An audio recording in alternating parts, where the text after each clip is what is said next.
Hello beautiful people, welcome to my channel. Ayan, nagkuskus ako ng yung bathroom ng anak ko kasi may nagtutulong naman sa kanyang maglinis tuwing Miyerkules. Ang problema, sa gitna lang linilinisan. Pagkatapos itong mga tiles, alam nyo naman pag tagal na liniligo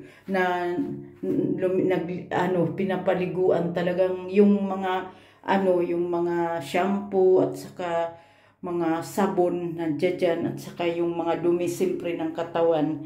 Ayan, pagkatapos mag-uumpisa ako maglagay dyan ng mga niya,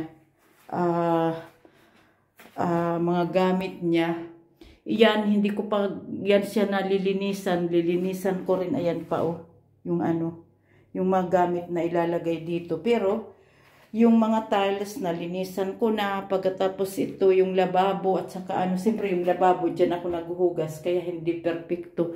Pero ang kintab-kintab na niya, yung sahig, Diyos ko, ang dumi.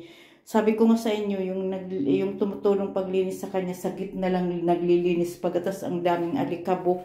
Pagkatas parang yung sahig na yung parang madulas na kasi yung mga sabon, yung mga shampoo nandiyan dyan.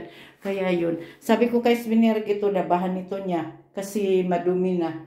Yung kulay ng ng tiles, ganyan na dyan, yung kulay ng tiles. Tapos medyo may itim-itim pa dyan ng konti, kaso lang napagod na ako sa kakukuskus, kaya yan na lang. Okay guys, thank you for watching, bye bye.